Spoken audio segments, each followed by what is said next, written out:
नमस्कार, आप देख रहे हैं आजकल न्यूज़ और मैं हूं आपके साथ रानी। दादा साहेब फाल्के ये उस इंसान का नाम है जिसे फादर ऑफ इंडियन सिनेमा कहा जाता है। 1911 में उन्होंने देखी जीसस पर बनी हुई फिल्म और वहीं पर उन्होंने ठान लिया कि उन्हें फिल्में बनानी है। गुलाम भारत का पहला इंसान जिसने अपनी पहली फिल्म बनाने के लिए प्रॉपर्टी और पत्नी के जेवर तक गिरवी रख दिए थे।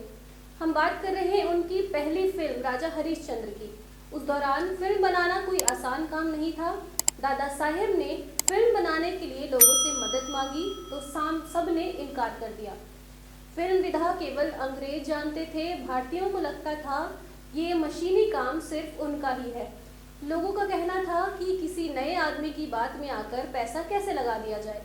घर वालों को यकीन दिलाने के लिए दादा साहेब उन्हें फिल्म दिखाने पहुंचे। इस दिन ईस्टर था तो पैलेस में द लाइफ ऑफ क्राइस्ट दिखाई जा रही थी। स्क्रीन पर नजर आ रहे जीसस की जगह फाल्के भगवान कृष्ण और राम को इमेजिन कर रहे थे। यहाँ उन्होंने पहली बार मूविंग पिक्चर बनाने का विचार किया।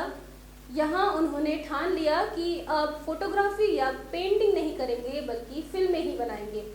लोगों का भरोसा जीतने और उन्हें ये समझाने के लिए कि फिल्में भारतीय भी बना सकते हैं, दादा साहेब ने पौधे के उगने पर मूविंग पिक्चर बनाई जिसे नाम दिया अंकुराची बाग। उनकी कोशिश रंग लाई। 2 लोगों से मदद मिली लेकिन ये काफ़ी नहीं था। फाल्के ने अपनी पत्नी सरस्वती बाई के गहने और घर की संपत्ति गिरवी रख दी। 1912 में दादा साहेब फिल्म मेकिंग सीखने लंदन पहुंचे। 2 महीने बाद बॉम्बे लौट आए। मुंबई में उन्होंने शुरू की फाल्के फिल्म कंपनी। अपने बैनर के तले पहली फिल्म की कहानी तैयार की। फिल्म का नाम था राजा हरिश्चंद्र। अब यहाँ पर उनके सामने जो समस्या आई वो यह थी कि आखिर फिल्म की हीरोइन किसे बनाया जाए। फिल्म के कास्ट क्रू के लिए कई अखबारों में ऐड छपवाए गए लेकिन इतने विज्ञापनों के बाद भी कोई फायदा ही नहीं हुआ। इन विज्ञापनों का कोई असर ही नहीं हुआ। कुछ पुरुष तो इंटरव्यू के लिए आए भी लेकिन हीरोइन के रोल के लिए कोई लड़की आई ही नहीं। किसी भी महिला ने फिल्म में काम करने से दिलचस्पी दिखाई ही नहीं। फाल्के ने कारण जानना चाहा तो पता चला कि भारतीय समाज में फिल्मों में काम करना अच्छा नहीं माना जाता है, क्योंकि जो ब्रिटिश फिल्में भारत में दिखाई जाती थी उनमें भारी अश्लीलता होती थी। उन्होंने सोचा क्यों ना किसी कोठेवाली से मदद ली जाए, शायद वहाँ की कोई लड़की काम कर ले, लेकिन वहाँ से भी उन्हें खाली हाथ ही लौटना पड़ा। यहाँ तक कि उन्होंने अपनी पत्नी से भी मदद मांगी मगर उन्होंने भी साफ इनकार कर दिया। रोजाना दादा एक ढाबे में चाय पीने जाया करते थे। चाय पीते हुए दादा की नज़र वहाँ के बावर्ची पर पड़ी जिसके हाथ नाजुक थे और उनकी चाल ढाल महिलाओं की तरह थी। लिहाजा यहीं पर राजा हरिश्चंद्र की पत्नी तारामती का रोल निभाने के लिए अन्ना सालुंके को फाइनल कर लिया गया। अन्ना को ढाबे में महीने के 10 रुपये मिलते थे लेकिन दादा ने उन्हें 15 रुपये फीस दी। अन्ना हरी सालुंके, जो ए सालुंके और अन्ना साहेब सालुंके के नाम से भी जाने जाते हैं, वह एक भारतीय अभिनेता थे जिन्होंने शुरुआती कई फिल्मों में महिलाओं की भूमिका निभाई थी।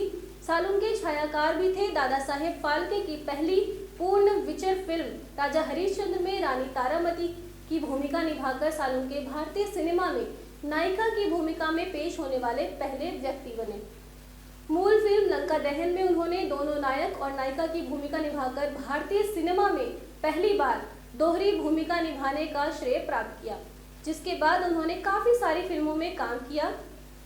इतना ही नहीं, पहली हीरोइन बनने के कारण उन्हें हीरोइन का टाइटल भी मिला। लोग उन्हें हीरोइन कहकर भी संबोधित किया करते थे। 7 महीने में तैयार हुई राजा हरिश्चंद्र ने पहले दिन महज 3 रुपये कमाए। फिल्म बनाने में 15,000 रुपये खर्च हुए। फिल्म बनाने के लिए फाल्के खुद script writing, director, production designer, makeup artist, editor बन गए थे। 6 महीने 27 दिनों में 40 मिनट की फिल्म बनकर तैयार हुई।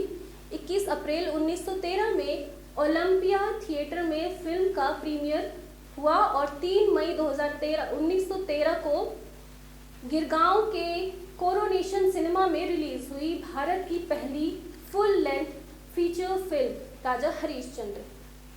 ब्रिटिश फिल्मों की न्यूडिटी वाले अनुभव के कारण कम ही लोग फिल्म देखने पहुंचे। पहले दिन फिल्म ने महज 3 रुपये कमाए, जबकि टिकट का दाम था 4 आना।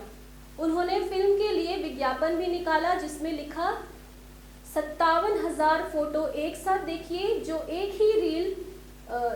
ही रील का तिहाई हिस्सा है और 2 किलोमीटर लंबा है। विज्ञापन ने काम किया और अगले 2-4 दिनों में कमाई 300 रुपये तक पहुंची। ऐसी ही और जानकारियों के लिए जुड़े रहिए हमारे साथ आजकल न्यूज़ में। धन्यवाद।